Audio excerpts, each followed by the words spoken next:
Hi, this is Bryant with Slam, and on this week's Slam Present, we speak with Peggy Treat, who is a creative soul.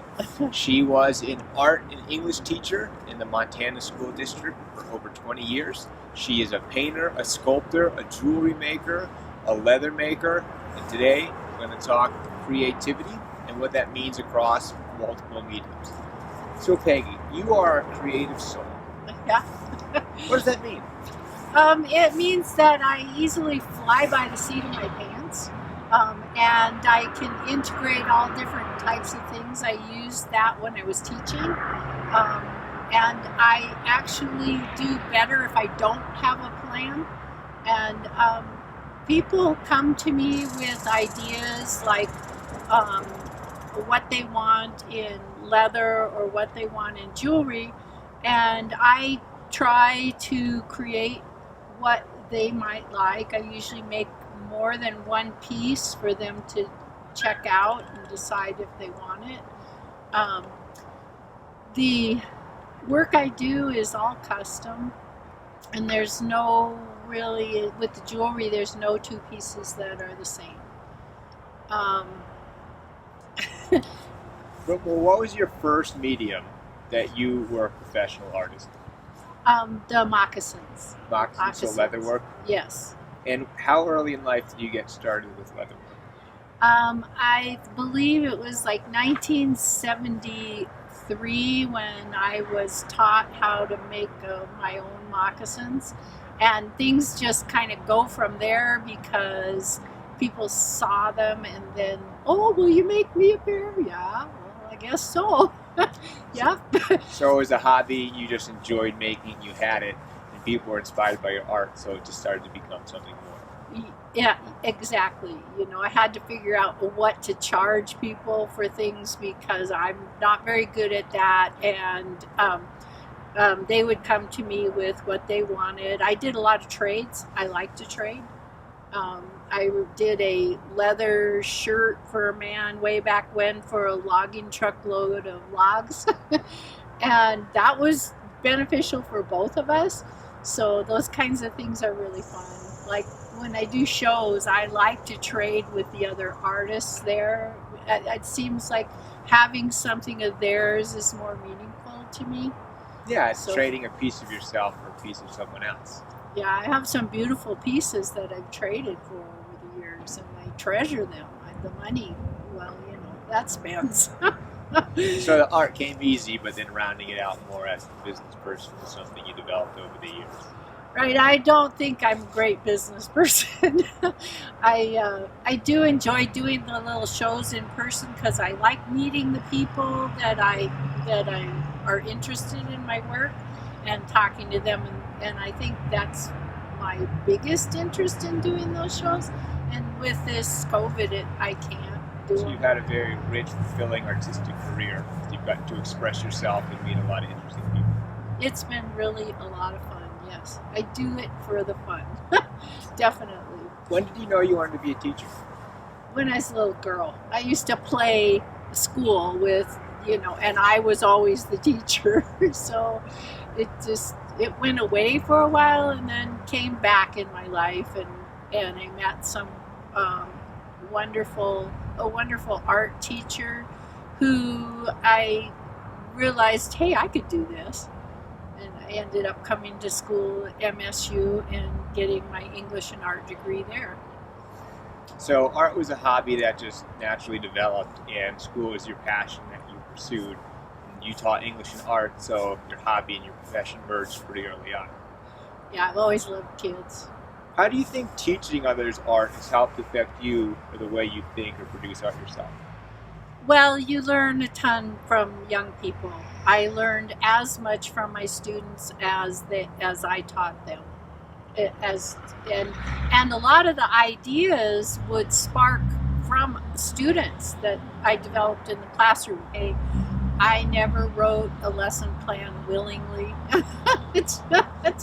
It usually developed right there and then in my classroom. What was the kids' interest? I knew where I was going with it, and that's when you spark a love for learning. and I had a love for learning and teaching and for kids and creating stuff. And so, it wasn't really about the money there either. Well, it sounds like you live your life by the main rule of improv, with the number one rule, which is always yes and. You're open to what comes, you receive, and as much as you give, you get back. It's like you create space in yourself to receive by giving a piece of yourself. What do you think is the greatest idea that you've had from a student? Is there did that lead to a piece or anything that you could think of offhand? I can just remember the wonderful interactions between my students and myself, and just that I can't think of a particular thing, honestly, but I have those students. A lot of them are still in my life through Facebook, and that's a treasure. Get to see how their artistic careers and their lives have developed after you help shape or mold them. Yeah, and I think we both help shape or mold each other. Yeah. Honestly, it's not the one-way teachers giving. It isn't. I treasure these students that I have. Yeah, there's a give and take relationship. Or give and take with every relationship, and they help you grow as much as you grow. So you were teaching, and then you were creating art on the side? Yes. And you started with leather, and then how did that progress into all the mediums you've been working on over the years? Well, as I went through college, I learned, oil painting. I first learned watercolor, and then, of course, I ended up majoring in sculpture. And, being in those studios at MSU was like close to heaven for me. Some of the happiest days of my life were spent there. I lost track of what you asked me. Which is kind of your progression as an artist. You started with leather, and then how did that progress as you went along into different mediums? Well, like I said, I did sculpture, which was cast aluminum, which you had to have a foundry for. But when I left college, I didn't have a foundry, and so that ended up working into jewelry. And because it's just like small sculpture, my pieces look like that. They're not. I use PMC, which is precious metal clay, and it's a different process than bench metal. I do know how to do bench metal as well, but I've really gravitated towards this PMC. It starts off as a clay body, and you fire it, and you end up with pure silver product, and you can do anything with it.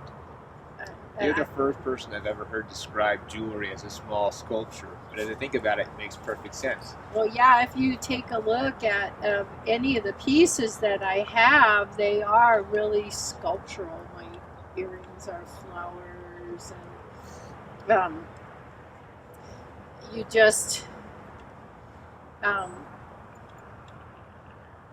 you build a piece in layers, and it ends up having three-dimensional qualities, and you have to think about what the overall piece is going to look like when you get done, although that doesn't always happen. It kind of grows on its own. How much is planned ahead of time when you're doing jewelry and sculpture, and how much do you discover in the process of creation?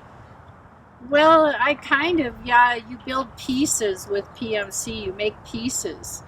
And so you just start building pieces that you like, and some of it you plan out. This one I did have a plan for because I wanted to have the circle and the flower shape on top of the circle, and I needed to, plan for how to put together the finding. So I did have more of a plan for this, but that isn't always how it works. Sometimes I have all these neat little pieces like little roses or little flowerets or little settings built for the stones, and I look at what I've got and I just kind of start, ooh, this would look good here. this here, and things just get built that way. But that's the way I work. Yeah, you discover in the process of creation. Yeah, I'm not really a great planner. Yeah, it's kind of the fun part. Once you have your hand on it, kind of the soul of what you're creating starts to speak to you. And looking at that, you have the central like jewel in the middle. Do you usually start with a point like that, the jewel in the middle? You start building with the clay, and then you see where the jewels may fit in. This setting actually is put into the piece as I'm building.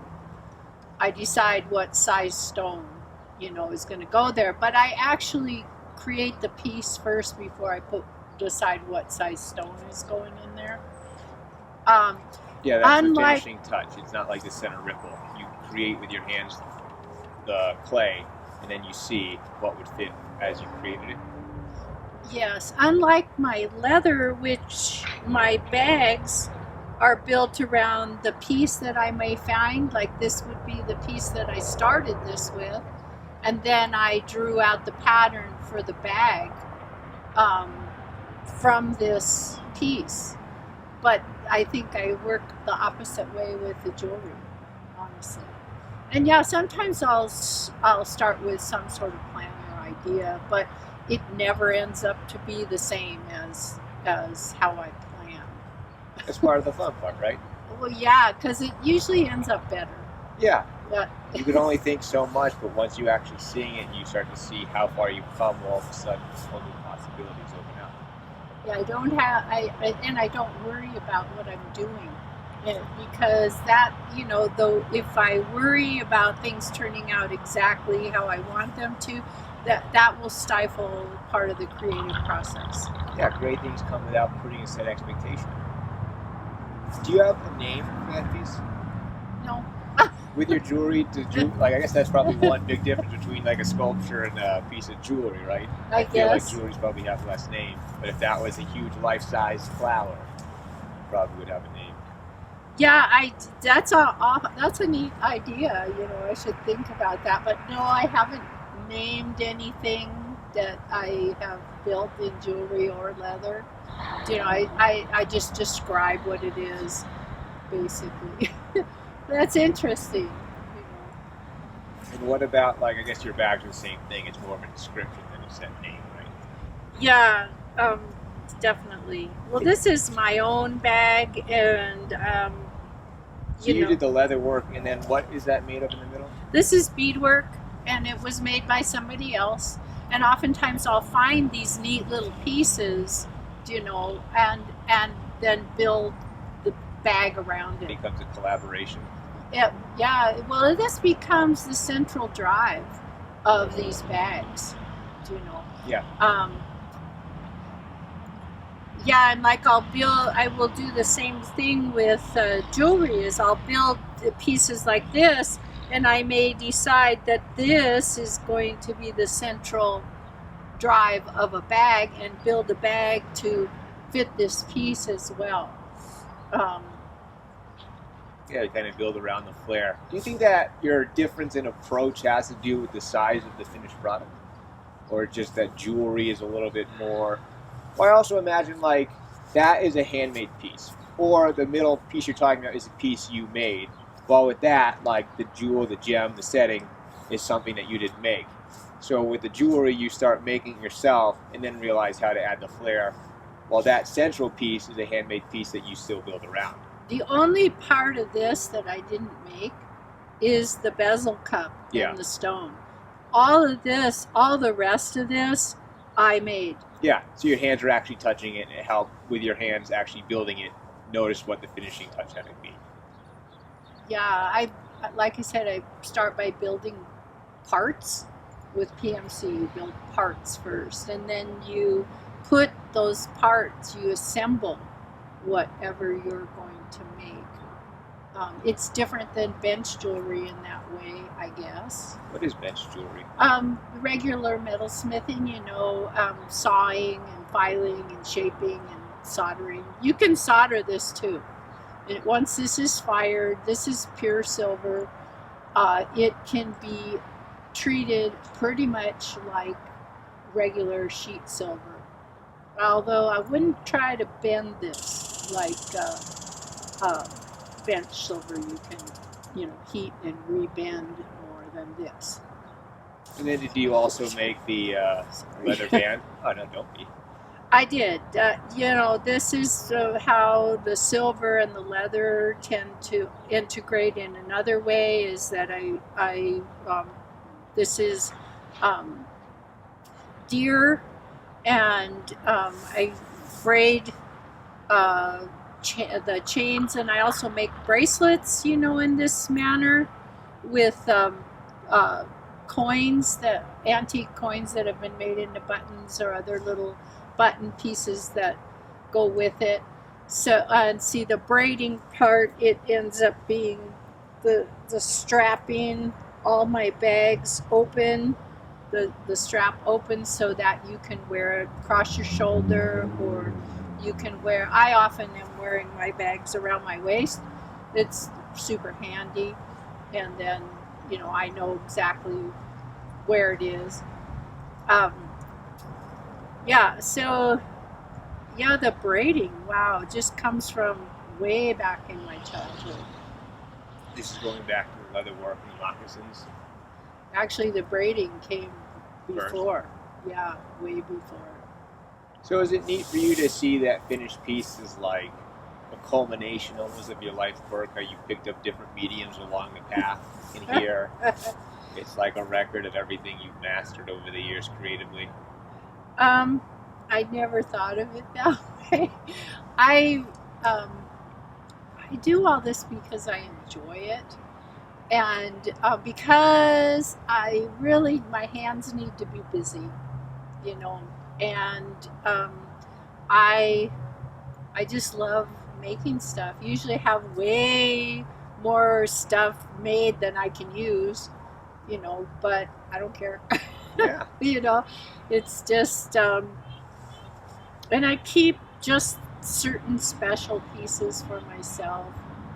The other ones I just keep making and selling or trading. Certain pieces just really speak to you. Is there anything about those pieces you think specifically that speak to you, or just that piece, something specifically about that piece, and you might not even be able to describe why it's so special to you? Oh, it just might be something I really like the way it turned out. I actually, I'll give some of my favorite pieces, like to my granddaughter. She got one of my favorite pieces, but she said, "Well, can I have that?" Well, yeah, of Tough course. to give it away, but at least you kept it in the family, so you can still see it, right? It isn't tough for me to give stuff away, especially at this age. As I get older, but I've always kind of been that way. If you ask me for something and you really, really like it, and I like you, I'm likely to just say, "Here, take this." The neat thing about that is if somebody that I care about, I think that giving them a gift of something I made is something that they'll keep a little part of our friendship always. And so, yeah, I'm kind of sentimental, Yeah, I carry a physical piece of you. It's not just a gift, but it's a gift you created. This is like from your mind directly into substance.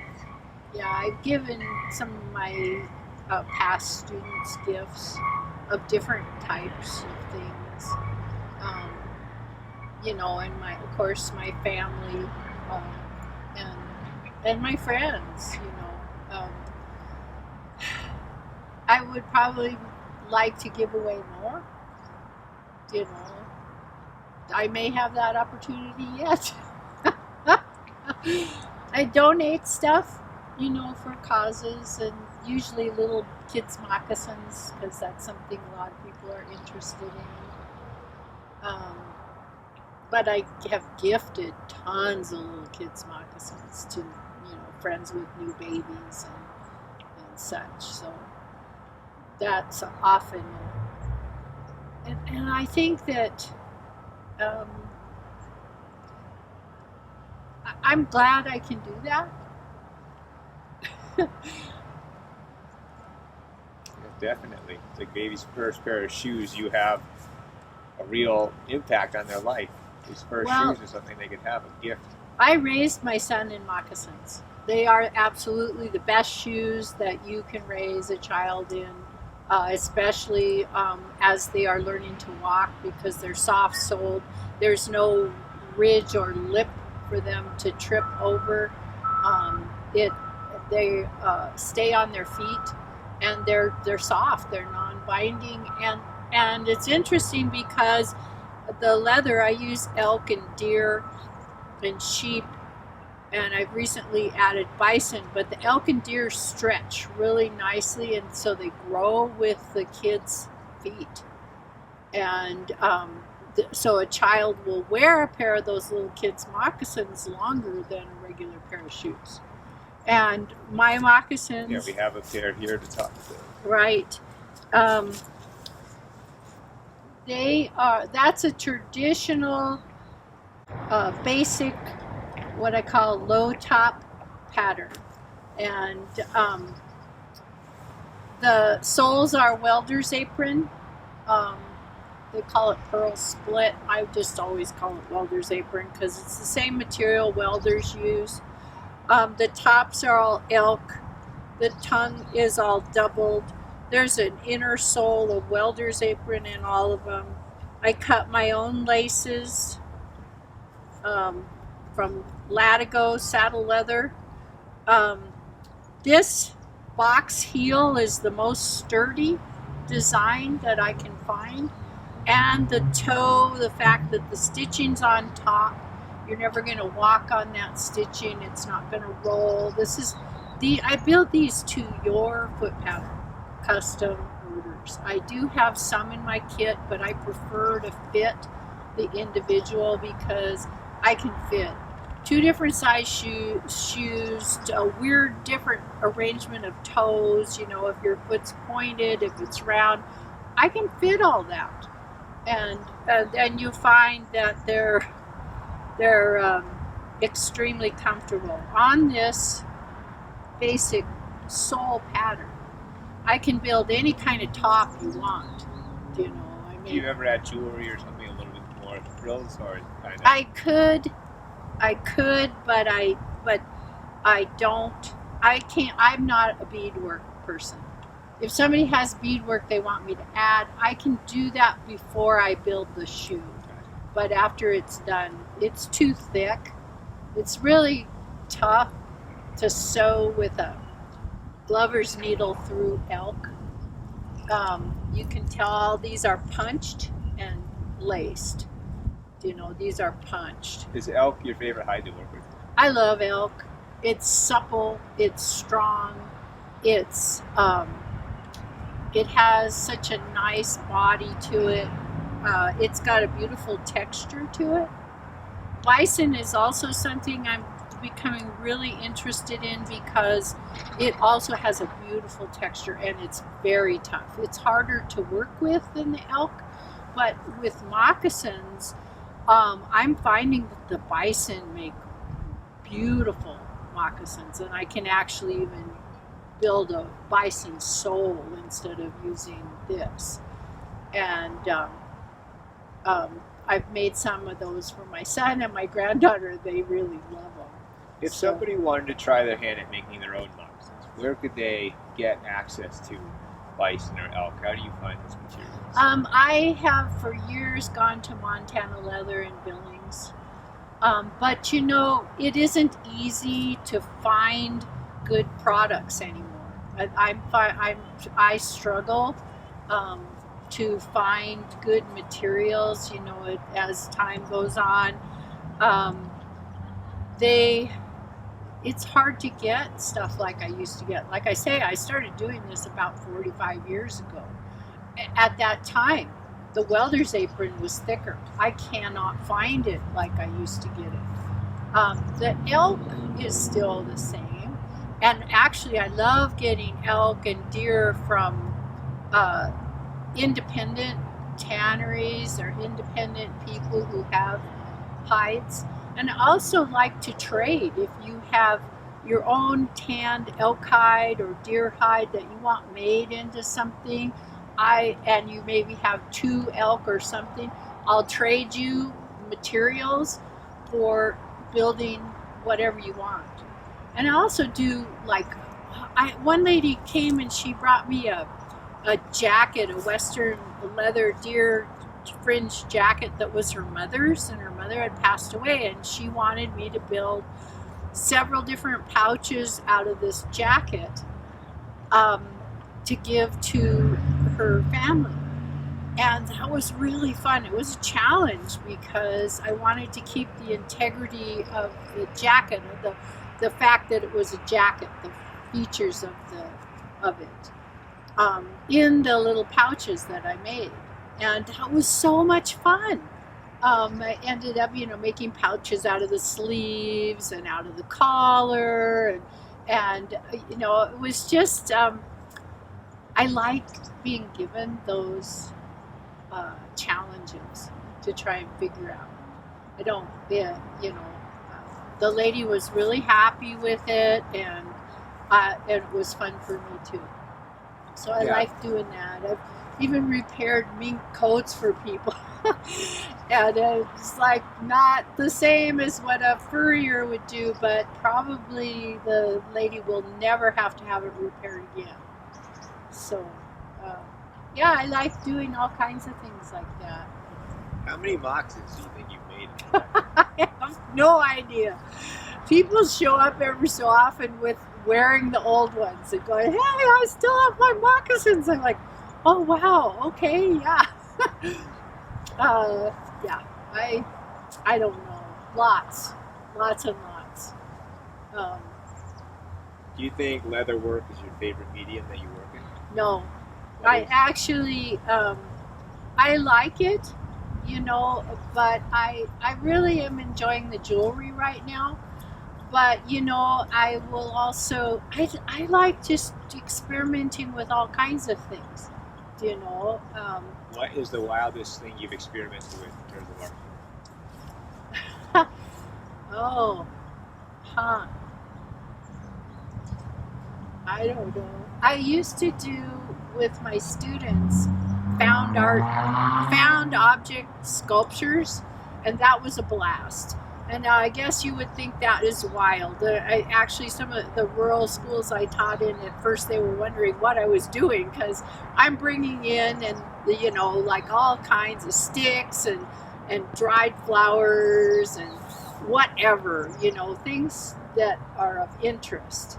And I tell the students to do that too, bring in what they wanted, and we would build sculptures out of all kinds of things that people would discard, probably, Yeah, it's really cool. It's recycling, but also it kind of gives you a starting point, so some of the creative heavy lifting is already off your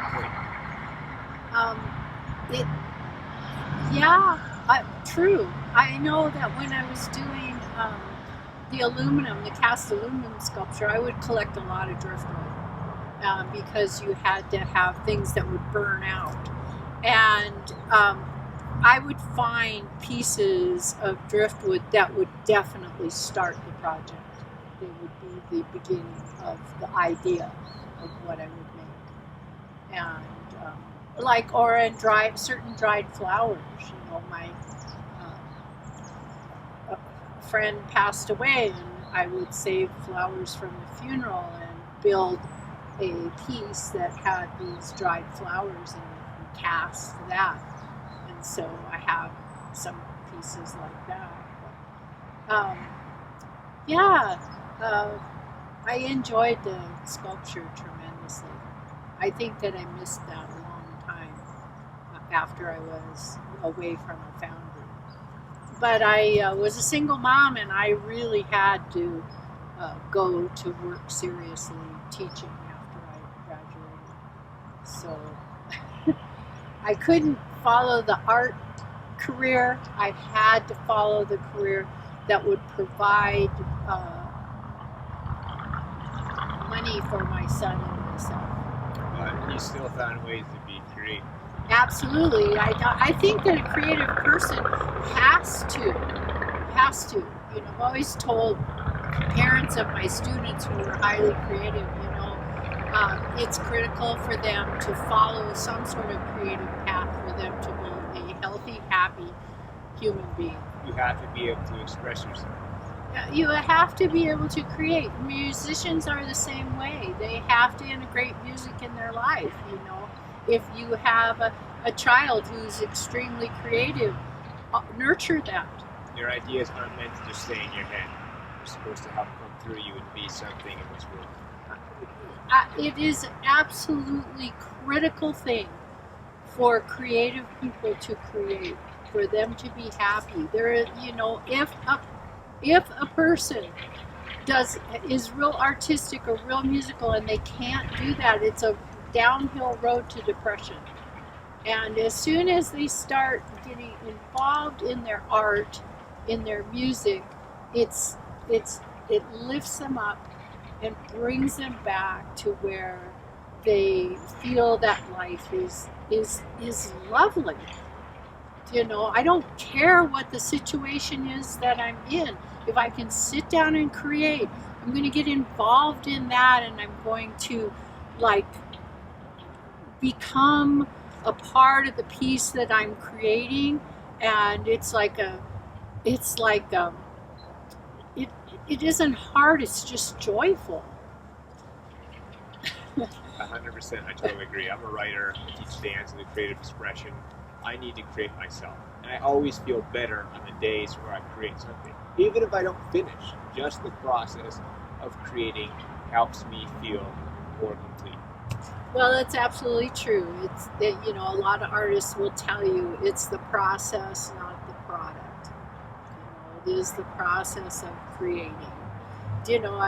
I directed a lot of plays in school and high school, and it wasn't the final performance that I remember the most. It was all those little fun things that we did, building up and goofing around, and through the goofing around we found what we wanted to do, and it was that process that I remember the most, and I think that my kids remember the most too.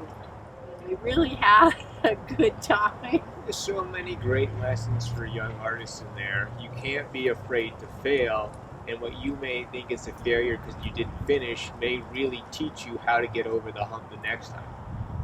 And Absolutely. So you may have to go at that 10 times before you have that one that you really are comfortable with, but you wouldn't have gotten to that last one unless if you put in the work, figure out your creative process to get to the end result. Absolutely. Yes. Everything that we do, whether we succeed or fail, is a lesson that brings us forward. If I don't build a certain moccasin or something for a while, then I might go back and I might make that same mistake again. Go, oh, darn. I knew I wasn't supposed to do that. But it builds to the next. Or I might make a better design or a better plan. But yeah, absolutely, that, and if you're so caught up in thinking that something has to be perfect, you have to finish something, you may really be afraid to push your comfort zone. And it's outside that comfort zone that so much creativity happens. It is. Stress is not a contributor to learning. It's not a contributor to creativity. It's not a contributor to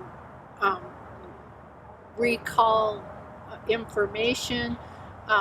And so if we're pushing ourselves to finish something because we feel like we have to,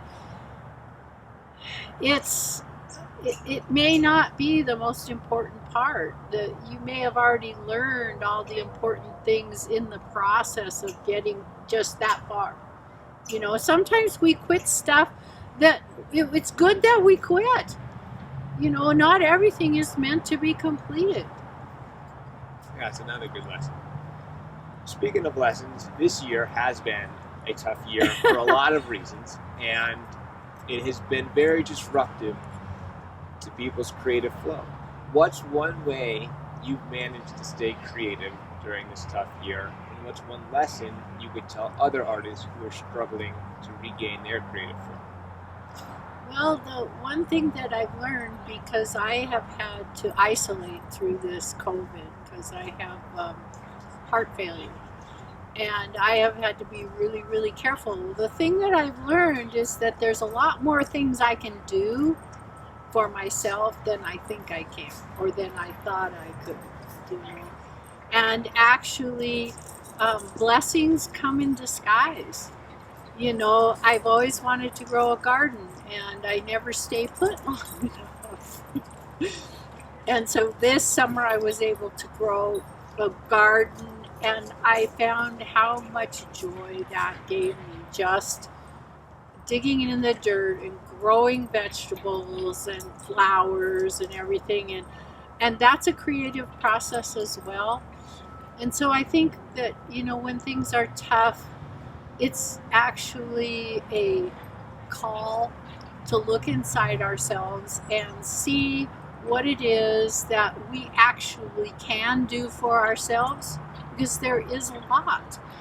And our creative processes may come out in a whole different way than we thought. Like, I actually miss this my summer routine of going to my garden and watering my flowers and fertilizing things, and enjoying that. I really miss that, and I look forward to what I've learned, and to be able to do that next summer. Now, usually I'd be running around, going to Glacier, going to Yellowstone, going to visit friends, and my garden would have just barely gotten by.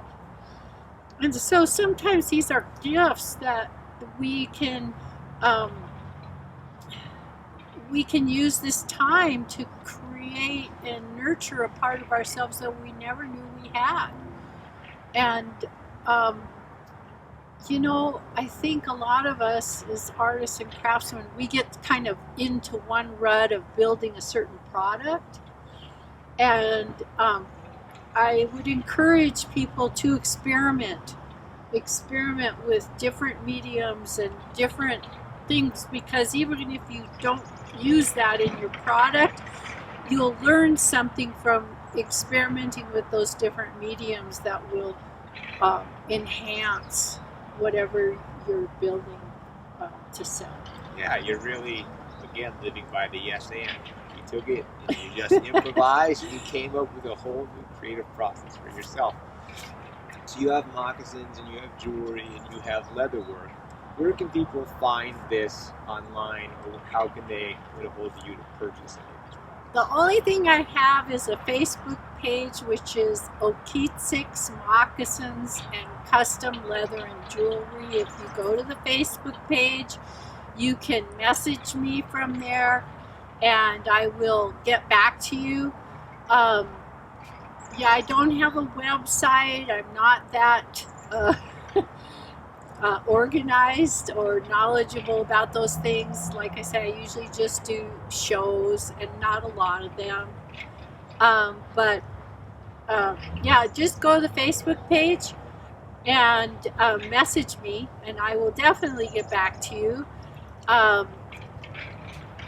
And I live here in Bozeman, and I'm willing to deliver things here.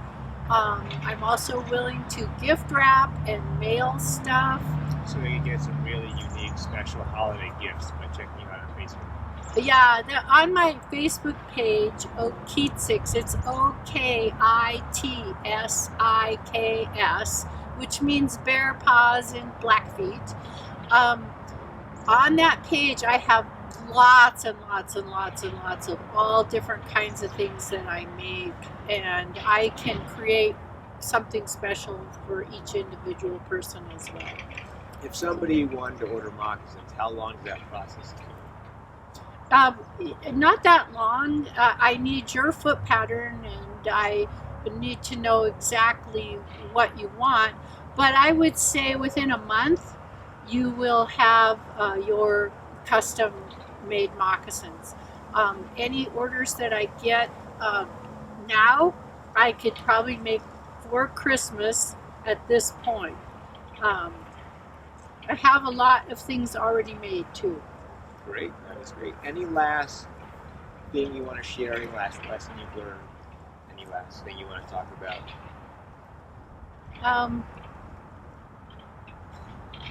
Being grateful is the key to being able to move forward in this really tough time. And I think that what I've learned is, things might not be exactly the way I want them to be, but if I can be grateful for the things that I do have and for the blessings that I'm given, it helps me to walk forward and to have hope for the future. And it also helps me to remember that I am being taken care of. What a great last lesson to share, Peggy. I'm very grateful for your time. I know our audience is as well, to learn all these creative lessons. So we're going to see you next time. Please like us and subscribe and check out Peggy's work. Thank you, everyone. Thank you. Bye.